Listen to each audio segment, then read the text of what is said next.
दोस्तों नमस्कार, सत श्री अकाल, आदाब। Welcome to our show wake up set episode 8। This is a very special episode. Corona काल में पाई पाई को बचा कर रखना, संभाल कर रखना अति आवश्यक हो गया है। इसीलिए हमने एक स्पेशल एपिसोड लाया है जो फाइनेंस से रिलेटेड है, फाइनेंशियल प्लानिंग से रिलेटेड है। आज हमारे साथ होंगे मिस्टर आशीष अग्रवाल, जो एक फाइनेंशियल एडवाइजर है और यह काम वो पिछले 12 सालों से कर रहे हैं। 500 से ज्यादा क्लाइंट्स को वो सफलतापूर्वक फाइनेंशियल एडवाइस कर रहे हैं। इनका क्वालिफिकेशन MBA इन फाइनेंस है। इनका निवास है मालवीय नगर, दुर्ग में, और इनका संपर्क साधने के लिए इनका मोबाइल नंबर है 9039937098। एक और नंबर है 7000906848। तो चलिए बातें करते हैं आशीष अग्रवाल जी से और देखते हैं कि फाइनेंशियल प्लानिंग में, रिटायरमेंट प्लानिंग में हम लोग क्या क्या कर सकते हैं और अपने जीवन को किस प्रकार से बेहतर बना सकते हैं। चलिए बातें करते हैं आशीष जी से।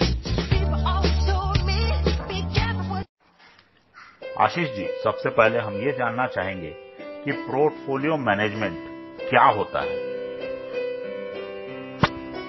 पोर्टफोलियो मैनेजमेंट में बेसिकली आपकी एज और आपकी रिस्क कैपेसिटी को देखते हुए bank FD, share, gold, property, mutual fund की सलाह दी जाती है ताकि भविष्य में आने वाली आर्थिक परेशानी आपको ना उठानी पड़े।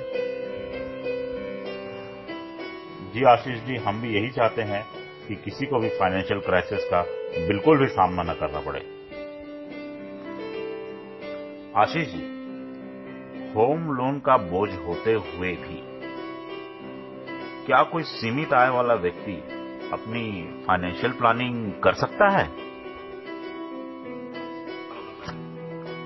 जनरली होम लोन का टेन्योर 25 से 30 साल का होता है, जिसमें लोन अमाउंट का 2 गुना इंटरेस्ट लगता है। जब हम होम लोन लेते हैं तो हमारी पूरी जिंदगी उस लोन को चुकाने में बीत जाती है। मूलधन के अलावा हमें 2 गुना ब्याज भी चुकाना पड़ता है। जैसे कि 40 लाख के लोन लेने पर अगले 30 साल में हमें 90 लाख के लगभग बैंक को ब्याज सहित वापस करना पड़ता है।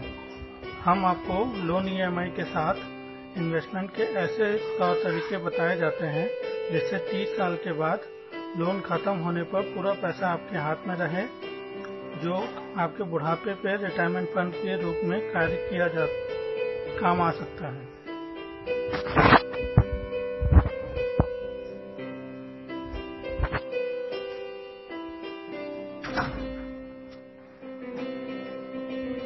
जी आशीष जी, वृद्धावस्था में पैसों की तंगी बिल्कुल नहीं होनी चाहिए। हाथ में एक अच्छा अमाउंट होना चाहिए कि रिस्पेक्टेबल जिंदगी और सुविधाएं जो हमें चाहिए, मेडिकल चाहिए या और कोई सुविधाएं चाहिए, वो हम बिल्कुल आसानी से अफोर्ड कर सके। ऐसा एक अमाउंट हमारे हाथ में वृद्धावस्था में होना ही चाहिए। क्योंकि आए दिन हम पेपर में पढ़ते रहते हैं कि कोई फलाना फिल्म स्टार है और कोई बिजनेसमैन रहा, अपने जीवन में काफी सक्सेसफुल रहा, लेकिन अंतिम समय में वो बिल्कुल अपना जीवन फाइनेंशियल क्राइसिस में काटता है। तो हम बिल्कुल नहीं चाहते कि ऐसा किसी के साथ हो, और आपकी एडवाइस से वो बिल्कुल अपने जीवन को सुधार लें, अपने बुढ़ापे को सुधार लें, अपने वृद्धावस्था को सुधार लें। अग्रवाल साहब, रिटायरमेंट प्लानिंग कैसी होनी चाहिए, वो भी एक मध्यम आय वाले व्यक्ति के लिए? रिटायरमेंट प्लानिंग हमेशा अपने करियर के स्टार्टिंग से करनी चाहिए। आपकी आज की लाइफस्टाइल के हिसाब से भविष्य में आपके रिटायरमेंट के बाद आने वाले खर्चों के हिसाब से आपकी प्लानिंग की जाती है। क्या आप जानते हैं आज से 20 से 30 साल के बाद रिटायर होंगे, उस समय आपकी लाइफस्टाइल जीने के लिए कितने पैसे की जरूरत पड़ेगी? आशीष जी, आपने बिल्कुल सही कहा। रिटायरमेंट की प्लानिंग अपने कैरियर के शुरुआत में ही कर लेनी चाहिए। आशीष जी, बच्चों की पढ़ाई एक बहुत बड़ी जिम्मेदारी होती है माँ बाप के कंधों पे। उसी प्रकार शादी में भी काफी खर्च होता है आजकल। इन दोनों प्रकार की जिम्मेदारियों के लिए किस प्रकार का फाइनेंशियल प्लानिंग की आवश्यकता है, हम ये आपसे जानना चाहेंगे।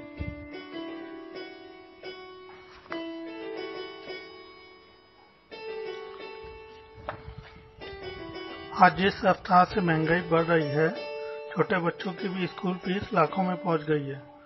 इसी रफ्तार को देखते हुए भविष्य में आपके बच्चों की हायर एजुकेशन की फीस और शादी का खर्चा कितना होगा, उस हिसाब से हम लोग आपके भविष्य की प्लानिंग करते हैं।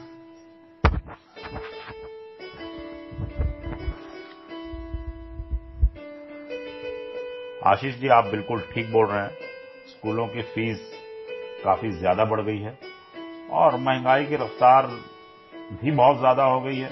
हम तो सरकार से निवेदन करेंगे कि किसी प्रकार इस महंगाई की रफ्तार को रोकें और कोई उपाय करें जिससे कि जनमानस को इस महंगाई से राहत मिल सके। आशीष जी, किसी भी व्यक्ति को अगर आपकी सेवाओं की, आपकी एडवाइस की जरूरत है तो आप कितना और क्या चार्जेस लेते हैं?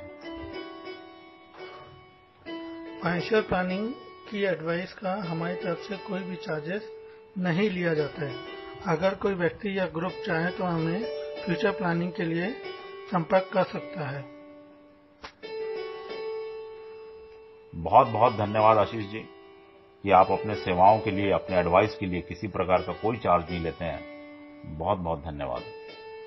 कि कोई व्यक्ति जिसकी आमदनी 10,000 रुपए है, उसे अपने भविष्य के लिए भी कुछ जमा पूंजी इकट्ठा करनी है, परिवार भी चलाना है, उसके लिए फाइनेंशियल प्लानिंग कैसी होनी चाहिए, कृपया हमें ये बताएं।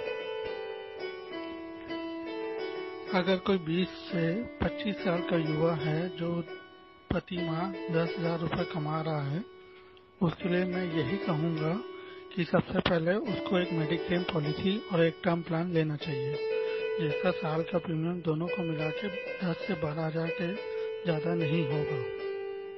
उसके लिए उसे 1,000 रुपये प्रति माह बचाना पड़ेगा और ये होने के बाद उसे कम से कम 1,000 रुपये म्यूचुअल फंड में जमा करना चाहिए। फिर जैसे जैसे भविष्य में उसकी इनकम बढ़ती जाएगी, वैसे वैसे वो अपना इन्वेस्टमेंट भी बढ़ाता जाएगा। क्या आप जानते हैं, अगर आप मात्र 1,000 रुपये महीने अगले 35 साल तक जमा करते हैं तो वो बढ़कर 1 करोड़ होने की संभावना है। तो दोस्तों, अंत में हम फिर से आशीष अग्रवाल जी का एक बार और धन्यवाद करना चाहेंगे।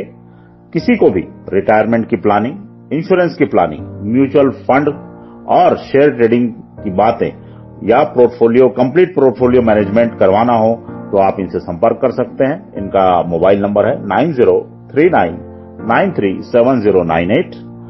एक और नंबर है 7000906848। तो दोस्तों, अब मुलाकात होगी अगले एपिसोड में। तब तक के लिए नमस्कार, सायोनारा।